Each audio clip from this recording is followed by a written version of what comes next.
ஒரு வீட்டில் வந்து மாட்டுக்கறி வச்சிருந்தாங்கன்னுட்டு ஒரு கருத்து நிரூபிக்கப்படல. அந்த வீட்டுக்குள்ள ஒரு கும்பல் நுழையுது. கும்பல் நுழைஞ்சு ஒரு 14 வயது குழந்தைய வந்து பாலியல் வன்முறை பண்றாங்க. அவங்களோட சித்தாந்தமே வன்முறையிலையும் கொலைகள்லையும் மையப்படுத்தப்பட்டதுதான். அங்க வந்து யாருக்கு எதிராக கலவரம் பண்ணா சரியா இருக்குமோ அங்க பண்ணும்.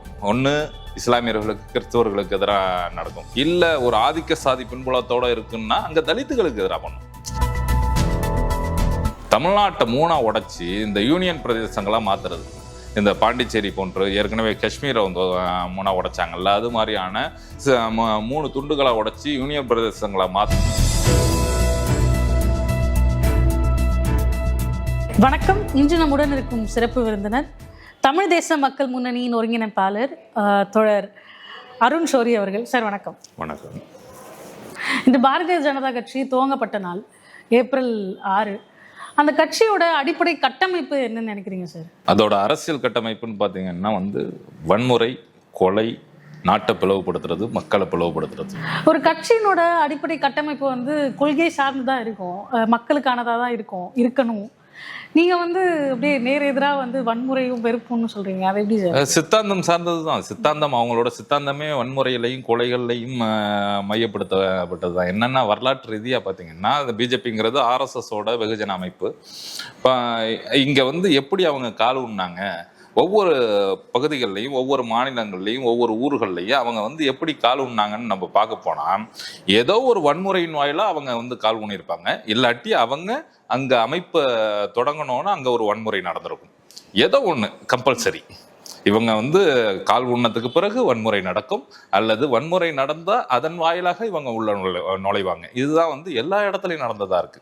இப்ப ராம ரத யாத்திரை நடத்தினாங்க. ராம ரத யாத்திரை மூலமா ஒரு வெறுப்பு பிரச்சாரத்தை வந்து இந்தியா முழுக்க கட்டி அமைச்சு பாபர் மசூதியை இடிச்சாங்க. அதே போன்று பல்வேறு இடங்கள்ல மசூதிகள்லையும் பள்ளிவாசல்கள்லையும் தேவாலயங்களுக்கும் எதிராக அரசியல் பண்ணி தான் இங்க வந்து, நீங்க தமிழ்நாட்டே எடுத்துங்களேன், 2 இடத்துல வந்து பலமா இருக்காங்க. ஒன்று கன்னியாகுமரி, இன்னொன்று கோயம்புத்தூர். கன்னியாகுமரியில் மண்டக்காடு கலவரம் 1987. அந்த மண்டக்காடு கலவரத்தின் வாயிலாக தான் இங்கே வந்து பலம் பெற்றாங்க. இதே மாதிரி கோயம்புத்தூரில் வந்து இஸ்லாமியர்களுக்கு எதிரான வன்முறையை தூண்டினது, அங்கே நடந்த குண்டுவெடிப்பு, கலவரம், இஸ்லாமியர்களுக்கு எதிரான கலவரம், இதன் வாயிலாக தான் அங்கே வந்து கால் ஊன்னாங்க. இது மாதிரி இந்த பிஜேபி எங்கெல்லாம் போகுதோ அங்கெல்லாம் கலவரம் நடக்கும். கலவரம் நடக்கக்கூடிய இடங்கள்ல பிஜேபி போகும். இப்ப கலவரம் நடக்குதுன்னு சொல்றீங்க, இந்த கலவரம் வந்து யாருக்கு எதிராக அவங்க நடத்துறாங்க, அண்ட் இந்த கலவரத்தினால பயனடைகிறவங்க யாரா இருக்காங்க சார்? ஏன்னா இந்துக்களை பாதுகாக்கணும் அப்படிங்கிறது தான் அவங்களோட முழக்கமா இருக்கு. அந்த மாதிரி உண்மையா இந்துக்கள் வந்து அவங்களால பாதுகாப்பு அடைகிறாங்களா? இந்த கேள்வியை 2ஆ பார்க்கலாம். முதல்ல வந்து பிஜேபியில வந்து கலவரம் நடக்குது, அதன் மூலமா வளர்றாங்கன்னு சொன்னேன். அதுல வந்து பயனடைகிறது யாரு, யாருக்கு எதிராக கலவரம் பண்றாங்கிறதெல்லாம் முக்கியமான கேள்வி. பிஜேபி ஒரு இடத்துல கால் ஊனம்னா அங்க வந்து யாருக்கு எதிராக கலவரம் பண்ணா சரியா இருக்குமோ அங்க பண்ணும். ஒண்ணு இஸ்லாமியர்களுக்கு கிறிஸ்தவர்களுக்கு எதிராக நடக்கும், இல்ல ஒரு ஆதிக்க சாதி பின்புலத்தோட இருக்குன்னா அங்க தலித்துகளுக்கு எதிராக பண்ணும். யாரெல்லாம் ஒடுக்கப்பட்டாங்களோ, யாரெல்லாம் ஒடுக்கப்பட்டு இருக்காங்களோ, அந்த பகுதியில சிறுபான்மையினரா யார் இருக்காங்களோ அவங்களுக்கு எதிராக தான் கலவரம் பண்ணும். அந்த கலவரத்தின் வாயிலா பெரும்பான்மையா அங்க இருக்காங்கல்ல, ஆதிக்கத்துல இருக்காங்கல்ல, அவங்கள வந்து தான் பக்கம் எழுதுகிறது. அந்த வேலையை தான் பிஜேபி பண்ணக்கூடிய வேலை. இன்னொன்று வந்து சொன்னீங்க இந்துக்களை பாதுகாக்கக்கூடிய கட்சின்னுட்டு. ஆமா, இந்துக்களை பாதுகாக்கிறேன்னு தான் சொல்லிட்டு இருக்காங்க. ஆனா ஒரு பட்டியல் ஒன்று இருக்கு. கௌரி லங்கேஷ், கல்புர்கி, தபல்கர், பன்சாரே, இவங்க எல்லாமே இந்துக்கள் தான்.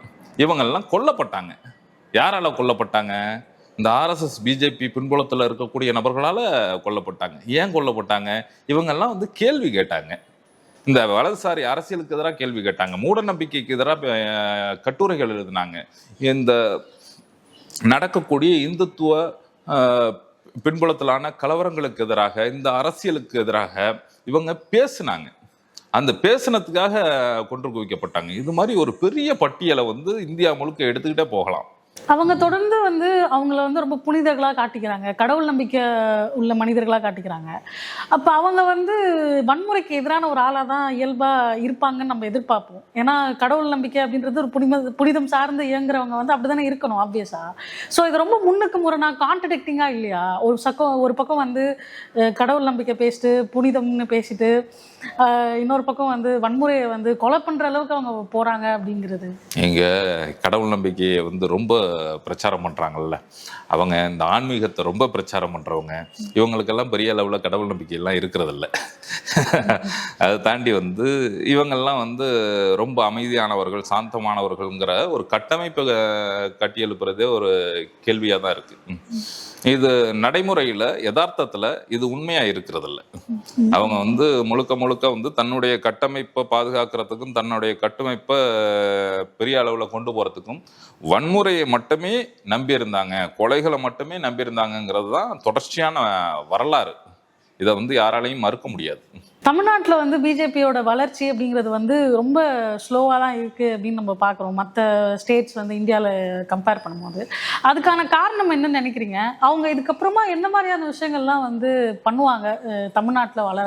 தமிழ்நாட்டில் வந்து வரலாற்று ரீதியாகவே வந்து ஒரு அரசியல் வந்து இங்கே தொடர்ச்சியாக இருக்குது. ஒரு பார்ப்பன எதிர்ப்பு அரசியல்லேருந்து, மூடநம்பிக்கை எதிர்ப்பு அரசியல்லேருந்து, இது சித்தர்கள் காலம் தொடங்கி இங்கே தொடர்ச்சியாக தமிழ்நாட்டில் வந்து தொன்று தொட்டு இருக்குது. இப்போ சித்தர்கள் தொடங்கி வள்ளலார், பெரியார் வரைக்கும் தொடர்ச்சியான ஒரு அரசியல் வரலாறு இருக்கு. அது வந்து இந்த பிஜேபியோட கலவர அரசியலுக்கு எதிரானதா இருக்கு.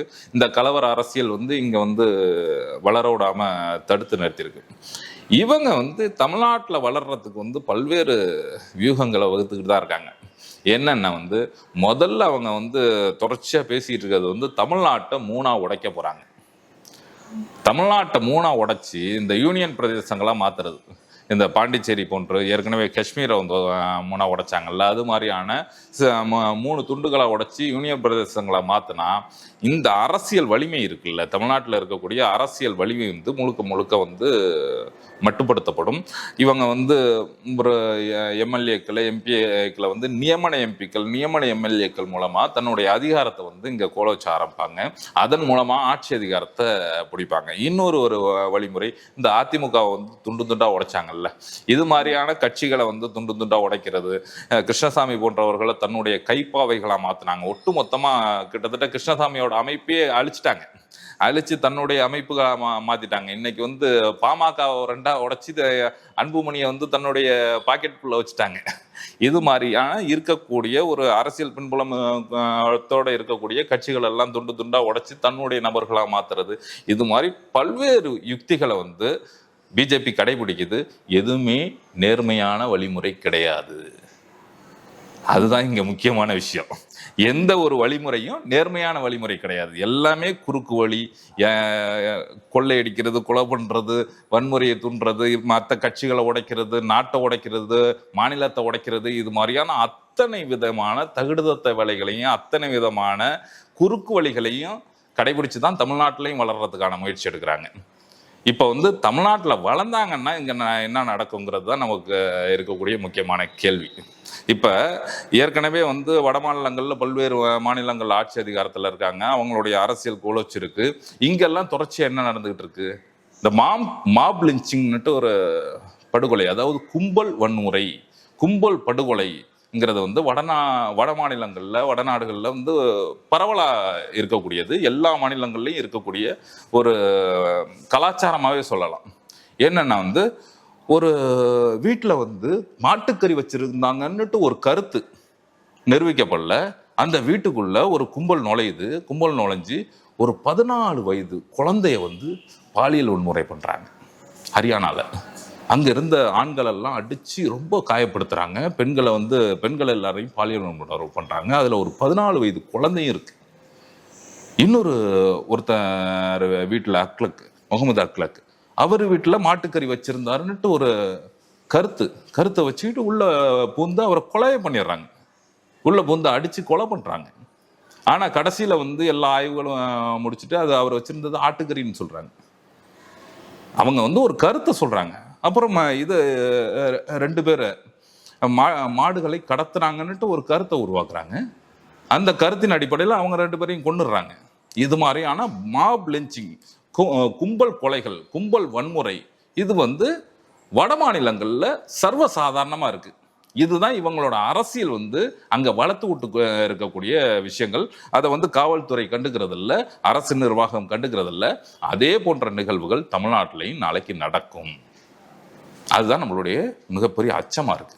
அதாவது அவங்க மத நம்பிக்கையின்படி வந்து ஒரு மாடு சாப்பிட்றது வந்து தப்பான ஒரு செயல், அதை சாப்பிட்ற மனுஷனை வந்து கொலை பண்றது வந்து சரியான செயல். அப்படிதான் அவங்க வச்சிருக்காங்க. நீங்க இப்போ பட்டியலிட்ட ஒரு சில பேரெல்லாம் வந்து ஊடகவியலாளர்கள் பேரா இருந்துச்சு. பாரதிய ஜனதா ஆட்சியில வந்து ஊடகவியலாளருக்கான சுதந்திரம் வந்து எப்படி இருக்குன்னு பாக்குறீங்க? அதுதான் தன்னுடைய சொந்த கருத்தை வந்து இங்க நடக்கக்கூடிய அநீதிகளை வந்து பேசக்கூடியவர்களா இருந்தாங்கன்னா, அந்த கௌரி லங்கேஷ் வந்து ஒரு பத்திரிகை நடத்திட்டு இருந்தாங்க. அந்த பத்திரிகையில வந்து கட்டுரைகள் எழுதிட்டு இருந்தாங்க. அதாவது இந்துத்துவ அரசியல் எப்படி இருக்கு, பிஜேபியோட அரசியல் எப்படி இருக்கு, ஆர்எஸ்எஸோட அரசியல் எப்படி இருக்குன்னுட்டு எழுதிட்டு இருந்தாங்க. இவர் கல்புர்கி மூட நம்பிக்கைக்கு எதிராக பேசக்கூடியவராக இருந்தார். தபோல்கர் ஒரு பத்திரிகையாளராக கட்டுரைகள் எழுதிட்டு இருந்தார். பன்சாரே வந்து கோவிந்த் பன்சாரே வந்து நிறைய கேள்விகளை வந்து பொதுத்தளத்தில் முன் வச்சுக்கிட்டு இருந்தார். இவர்களை எல்லாம் வந்து கருத்து ரீதியாக எதிர்கொள்ள முடியாதுங்கிறப்ப ஒரு படுகொலை நிகழ்த்துறாங்க, சுட்டு கொள்றாங்க, அவங்க வீடுகளில் பூந்து கொள்றாங்க. நடைபயிற்சி போயிட்டு இருந்தப்ப, மனைவியோட நடைபயிற்சி போயிட்டு இருந்தப்ப கோவிந்த் பன்சாரே வந்து கொள்றாங்க. இது வந்து என்னன்னா, ஒரு ஊடகவியலாளர்கள், பத்திரிகையாளர்கள், பொதுத்தளத்துல கருத்து பேசக்கூடியவர்கள், இவங்களுக்கெல்லாம் ஒரு அச்சுறுத்தலை உருவாக்குறதுக்காக தான் இந்த கொலைகளே பண்றாங்க. இவங்கெல்லாம் நீ வந்து வெளிப்படையா பேசக்கூடாது, வெளிப்படையா எழுதக்கூடாது. ஏன் இன்னைக்கு வந்து ஊடகவியலாளர்கள் மத்தியில போறீங்க? ஃபேஸ்புக்ல எழுதுனா யுஏபிஏ கேஸ் பாயுதுங்க. ஃபேஸ்புக்கில் ஒரு சின்ன கருத்து போட்டால், வன்முறை கருத்தெல்லாம் இல்லை, தீவிரவாத கருத்தெல்லாம் இல்லை, இவங்க பிஜேபிக்கு எதிராக ஒரு கருத்து போட்டால், எக்ஸ் வலைதளத்தில் ஒரு கருத்து போட்டால், இன்ஸ்டாகிராமில் ஒரு சின்ன ஷார்ட்ஸ் போட்டால், அவங்களுக்கு எதிராக வந்து யுஏபிஏ வழக்கு போடுறாங்க. பீமாகரகன்னு ஒரு வழக்கு இருக்குது. அதாவது ஒரு பீமாகரகன்கிறது ஒரு பழைய ஹிஸ்ட்ரி, அதை பற்றி போவேனா. அங்கே வந்து நினைவு நாள் கொண்டாட போனவங்க மேலே ஒரு கலவரத்தை வந்து பிஜேபி ஆர்எஸ்எஸ் கும்பல் வந்து உருவாக்குறாங்க. கலவரம் பண்ணவங்களை விட்டுட்டு கைது பண்ணப்படுறவங்கலாம் யாருன்னா, இந்தியாவோட மிகப்பெரிய சிந்தனையாளர்கள், மனித உரிமை ஆர்வலர்கள், மிகப்பெரிய வழக்கறிஞர்கள், சர்வதேச சமூகத்தால் மதிக்கக்கூடிய நபர்கள்.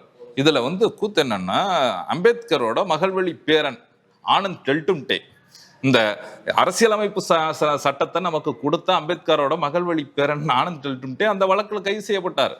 4 வருஷம் 5 வருஷம்னுட்டு எல்லாரும் உள்ள இருந்தாங்க.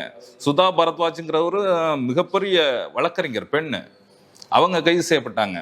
வரவர ராவ், அதாவது ரொம்ப உடல் உணவுற்று வயதான வரவர ராவ் வந்து சிறையிலேயே அடைச்சி வச்சிருந்தாங்க.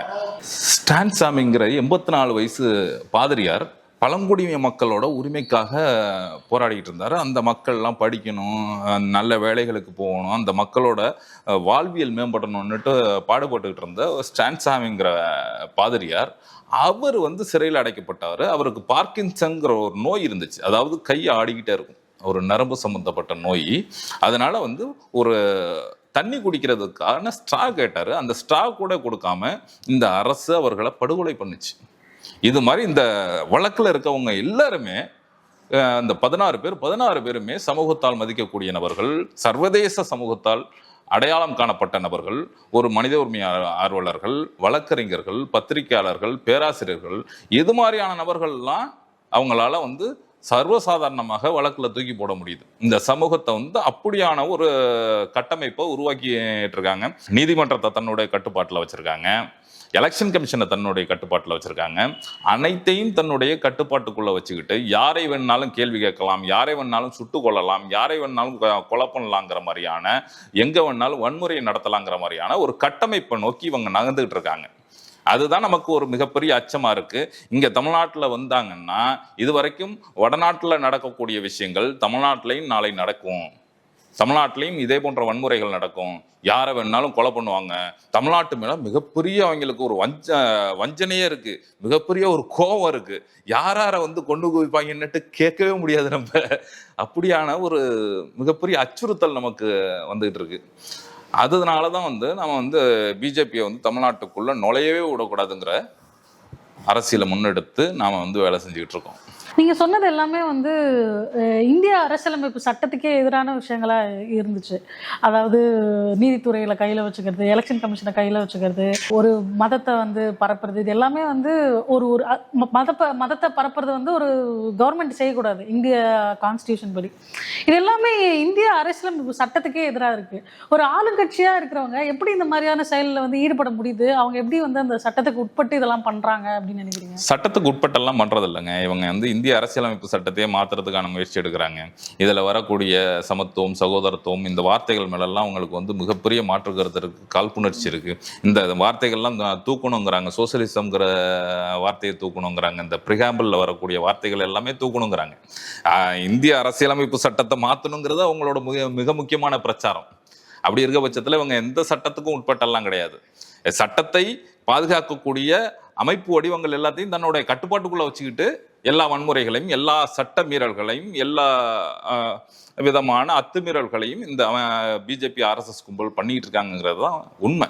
பிஜேபியோட ஆட்சி வந்து இந்தியாவோட வளர்ச்சிக்கு எந்த மாதிரியான ஒரு இம்பாக்டை வந்து கிரியேட் பண்ணும் அப்படின்னு நினைக்கிறீங்க? பிஜேபியோட வளர்ச்சிங்கிறது வந்து ரெண்டு விதத்துல பார்க்கலாம். ஒன்று வந்து கம்யூனல் ரியாட்ஸ், எங்கே பார்த்தாலும் கலவரங்களையும் வன்முறைகளையும் உருவாக்கி நாட்டை பிளவுபடுத்தக்கூடிய ஒரு அரசியல். அந்த பிளவுபடுத்துறதை வந்து எதுக்கு இதாக பயன்படுத்துவாங்கன்னா அவங்களுடைய பொருளாதார நலன் நிறைய உள்ள போக வேணாம். அந்த அம்பானி, அதானி இவங்களுக்கான சலுகைகளை கொடுத்து ஒட்டுமொத்தமாக வந்து முதலாளிகளுக்கான இதாகவும் தனக்கான ஷேர் ஹோல்டு பிஸ்னஸ் உருவாக்குறதுக்கான வேலைகளையும் தான் பிஜேபி பண்ணிக்கிட்டு இருக்கு. இதோட வளர்ச்சிங்கிறது வந்து இன்னைக்கு வந்து மக்களுக்கான வளர்ச்சின்னுட்டு எந்த இதையும் பட்டியலிட முடியாது. மக்களை வந்து அடித்தட்டு மக்களை மேலே கொண்டு வந்து அவர்களை முதலாளிகளாக்குறது, அவங்கள வந்து பொருளாதார ரீதியாக மேலே கொண்டு வரதுங்கிறதெல்லாம் எங்கேயுமே இல்லை. இவங்க வந்து வளர்ச்சி நாடு வளர்ச்சி அடையுதுன்னுட்டு எங்கே வளர்ச்சி அடையுதுன்னுட்டு ஒரு மிகப்பெரிய கொஸ்டின் இருக்கு. நாடு வளர்ச்சி அடைகிறதுல வந்து மிகப்பெரிய பணக்காரர்கள் வளர்ச்சி அடைகிறாங்க, அவங்களுக்கான ஷேர் ஹோல்டு வந்து அதிகமாயிட்டு இருக்குங்கிறது தான் வந்து நிதர்சனமான உண்மையா இருக்கு. இவங்களுடைய வளர்ச்சி என்பது இவங்க வந்து இந்தியா முழுக்க இன்னும் ஆட்சி அதிகாரத்தை இது பண்றாங்கன்னா அம்பானியும் அதானியும் வளருவார்கள், அவர்களுடைய ஷேர் ஹோல்டர்ஸான பிஜேபி சார்ந்தவர்கள் வளருவாங்க, மோடி வளருவார், அமித்ஷா வளருவார், இன்னும் பிளா பிளா பிளா சில நபர்கள்லாம் வளருவாங்க. இந்த நாடு வந்து மிகப்பெரிய பொருளாதார நெருக்கடிக்குள்ள போய் நிற்கும். அதற்கு உதாரணம் வந்து இப்ப நடக்கக்கூடிய ஈரான் வாரில் இவங்க சொந்த சரியான முடிவு எடுக்க முடியலையே. அமெரிக்காவோட அடிமையா இருக்காங்க. அமெரிக்கா ஆணையிடுது, ட்ரம்ப் ஆணையிடுறாரு.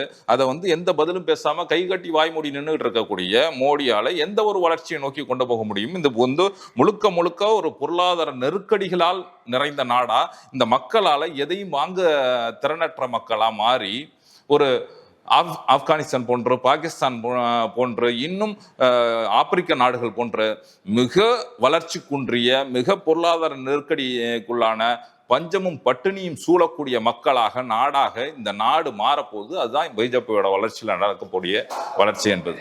நேரம் ஒதுக்கி இது பத்தி ரொம்ப ஆழமான கருத்துக்களை பகிர்ந்ததுக்கு ரொம்ப நன்றி சார். நன்றி. மண்ணை நாமே காப்போம்.